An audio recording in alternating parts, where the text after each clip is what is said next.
Good day. It's nice to see you again.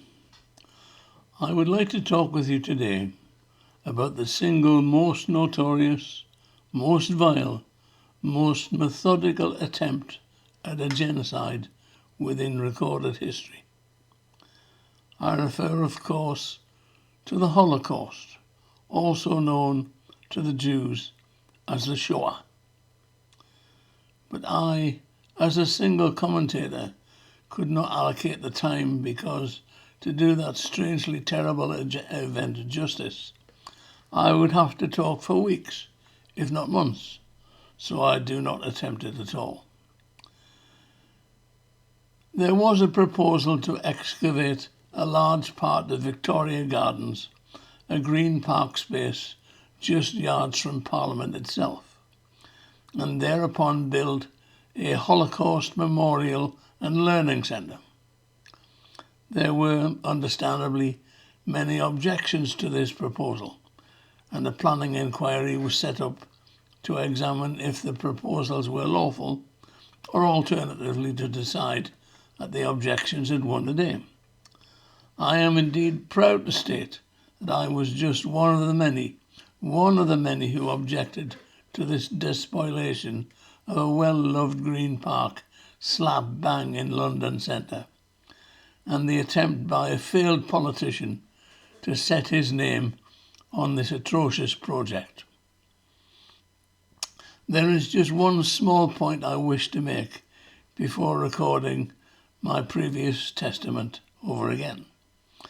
I was made to censor my statement before joining the inquiry team's broadcast, because if I did not agree, I would not have been allowed to make my evidence at all. I will repeat that small paragraph below the video itself.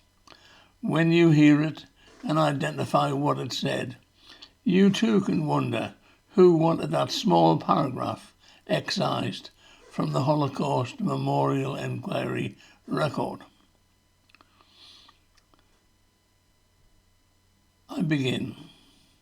My name is Mike Cunningham. I am speaking as an Englishman, purely on my own behalf. I object to the proposed development. I am happy to answer questions on my statement. I begin with a single-line quotation from the Book of Lamentations. For these I weep. Streams of tears flow from my eyes because of the destruction of my people. I speak today on a proposal by an ex-Prime Minister, a failed politician, for a Holocaust Memorial and Learning Centre.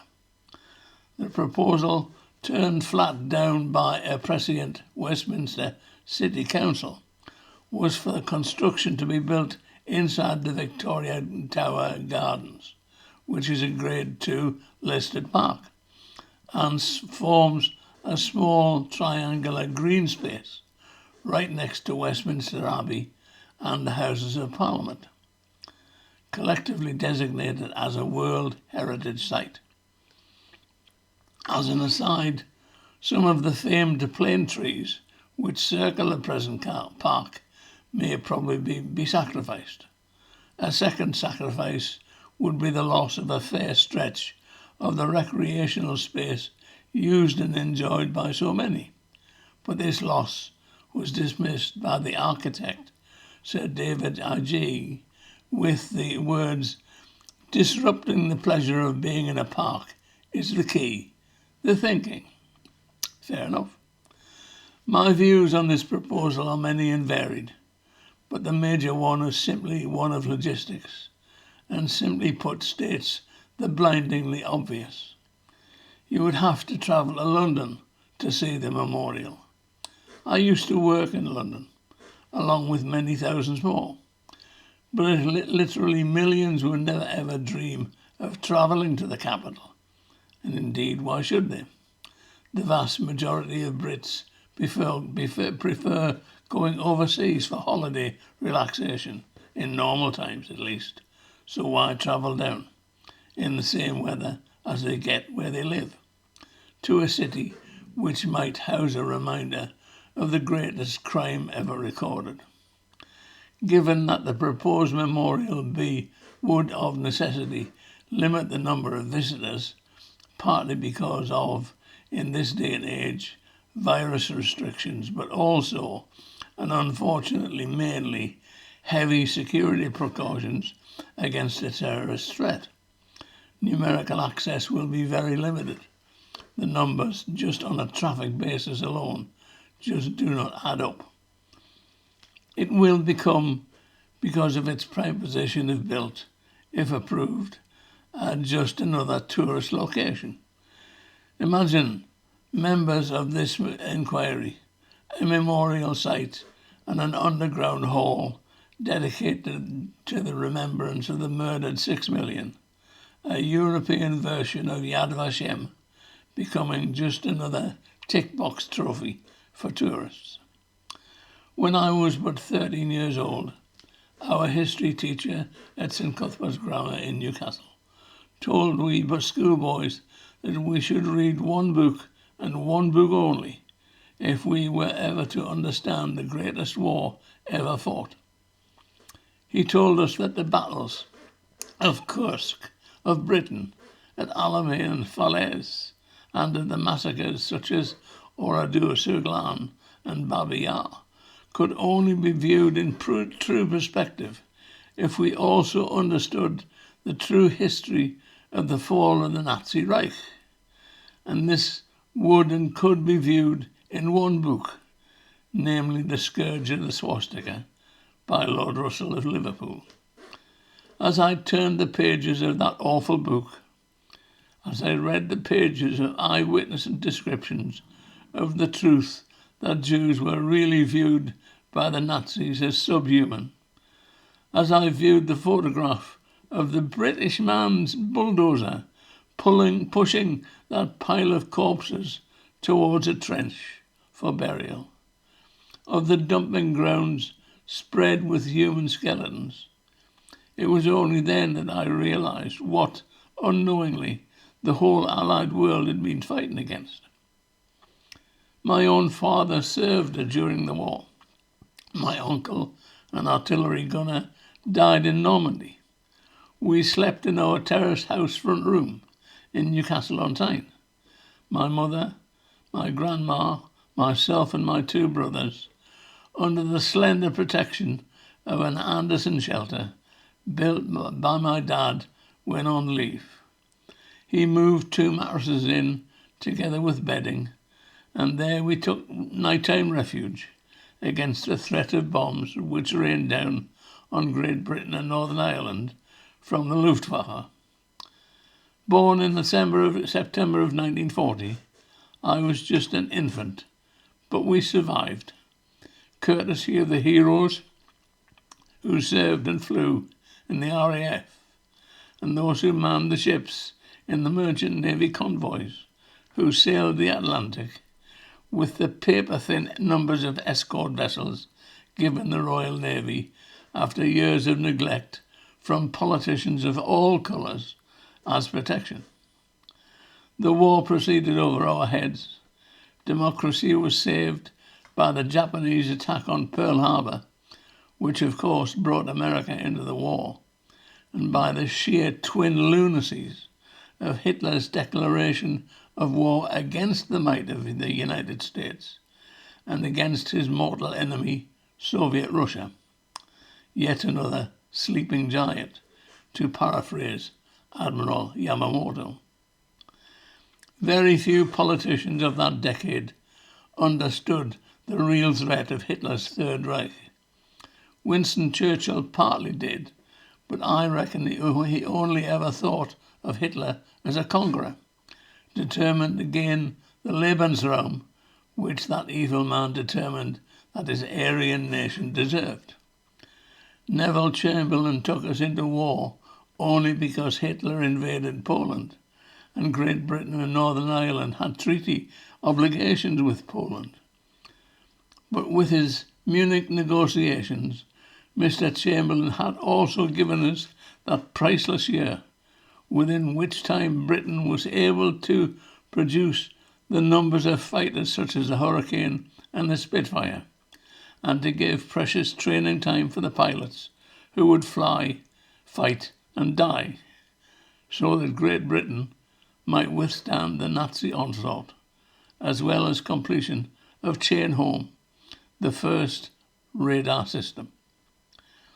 The true scale of the Nazi atrocities, apart that is from the genocides practiced against the occupied nations, were only revealed when the Soviet Russians began overrunning the death camps like Auschwitz, along with Treblinka, a camp which the Nazis attempted to obliterate as they retreated.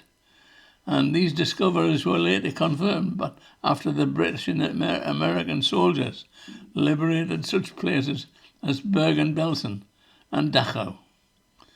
The unreal views of the living skeleton survivors, amidst the piles of dead, were remorselessly covered by Allied camera military teams who were directed to follow and catalogue everything they saw, later compiled into a film. This film was strangely censored by the British and American governments and was only released a few years ago under the grim title Holocaust Night Will Fall. The BBC broadcast the commentaries from such as Richard Dimbleby, but only after referring everything back for corroboration.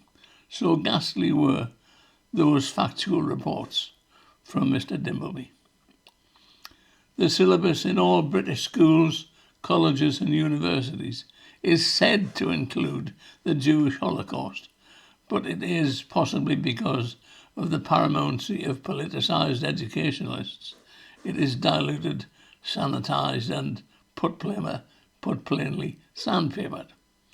My own daughter, a well-educated and degreed mechanical engineer, now middle-aged, stated to the best of her recollection no coverage at all of the Holocaust during her secondary school years. Things may be different today, but somehow I doubt it. My generation needs no reminders or nudges to recall the Holocaust, and the generation following mine is equally versed in the Nazi crimes against humanity. But today's generation needs a wake-up call, a swift and brutal reminder that a nation which produced Telemann, Bach and Mendelssohn, Nietzsche and Freud, also produced the type of thinking which reduced human beings to numbers. Numbers to be transported, numbers to be enslaved, numbers to be beguiled with lies, as at Theresienstadt, and numbers to be murdered, gassed and cremated. This cannot be achieved by a memorial building, no matter how educational it may be, no matter how well-intentioned the place, the design or the electronic gimmicks which may festoon the learning experience.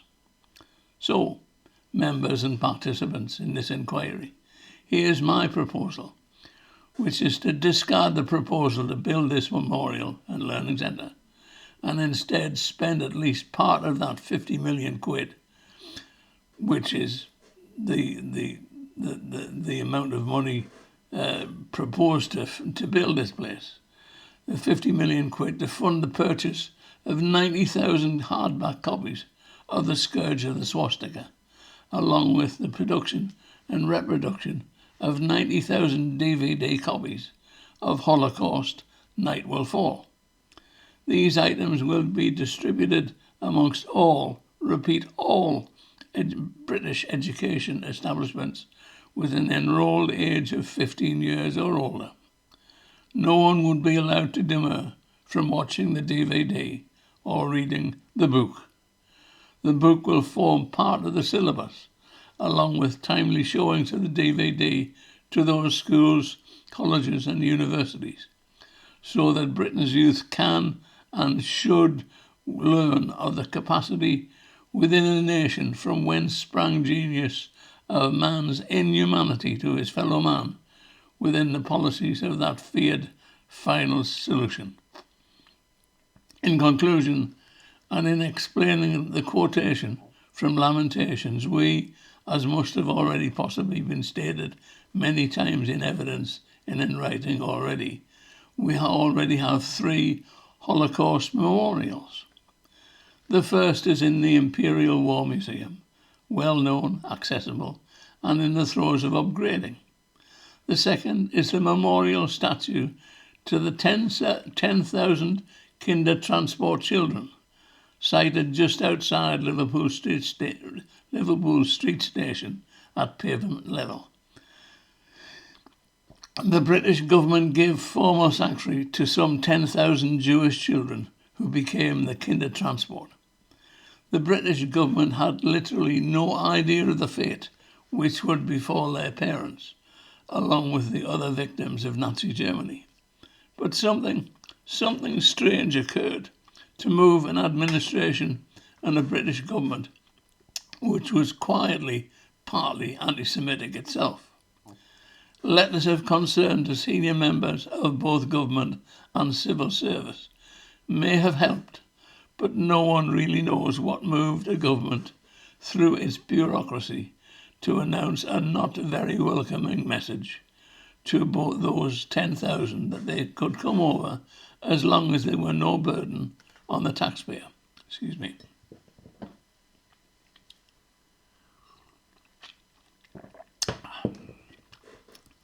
Those kids, pushed onto trains by frantic parents who could not leave either Germany or the later occupied nations, were grudgingly allowed into Britain, grudgingly because of the thinly veiled anti-Semitism rank among many of the British establishment. They came in their hundreds and then in their thousands as the continental Jewish families began to realise that Hitler and his Germany had very little time for Jews, and life was rapidly becoming intolerable, especially after the horrors of Kristallnacht spread like a fast cancer across a Germany which was all too accommodating to the anti-Semitic calls of a rabid Nazi party and their armed stooges. They arrived by air. They stumbled across the quays of Harwich. They arrived blinking at Liverpool Street Station. The last ship carrying Kindertransport children left the Netherlands on May the 14th, 1940. Some 99% of the children, of the parents and families of those 10,000 Kindertransport children perished in the ovens of the Nazi death machine. That same machine which was, of course, allegedly never known about, never revealed, and never ever discussed by a totally innocent German population. The very same population who roared their approval during the Berlin and Munich monologues from their idol Adolf Hitler. The third memorial, the quotation from Lamentations, appears, carved into a boulder before the explanatory heading, Holocaust Memorial Garden.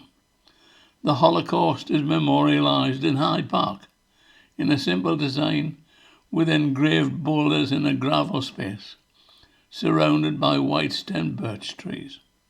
It is understated, and that is, in mine own humble opinion, as it should be.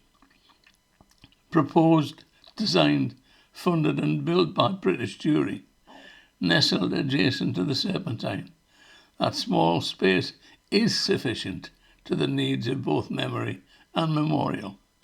What could be more opposite than a Jewish memorial from British Jews? We do not need, as called for by the ex-Prime Minister David Cameron, a failed politician, and his Holocaust Commission, a new memorial which should be striking and prominent, as well as respectful, interactive and educational. As all the participants in the inquiry must know, we have the entire published history of the world at our literal fingertips, courtesy of internet-connected smartphones, tablets and computers.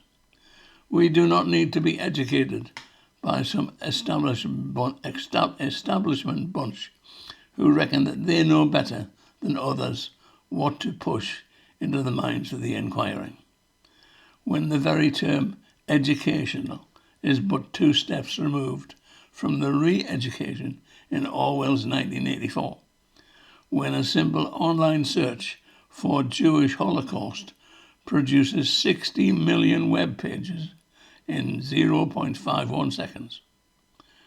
I end with the words, "Seek and you shall find, knock and it shall be opened unto you." I thank you for your time and for the chance of my opinion being heard among the many illustrious persons and organisations who have also spoken for and against the proposed memorial. Now, the small paragraph which I mentioned at the beginning of this video, the small paragraph censored by the inquiry staff, it read, "Some 99% of the parents and families of those 10,000 Kindertransport children perished in the ovens of the Nazi death machine. That same machine which, of course, was allegedly never known about, never revealed, and never ever discussed by a totally innocent German population. The very same population who roared their approval during the Berlin and Munich monologues from their idol Adolf Hitler. Now I wonder who wished that, to my own mind, entirely true observation to be excised before I was allowed to broadcast my statement. Fair enough. Just as a footnote, the planning inquiry agreed that the memorial should be built as planned. Well, fair enough. It was always going to be agreed. Too many of the establishment were for it.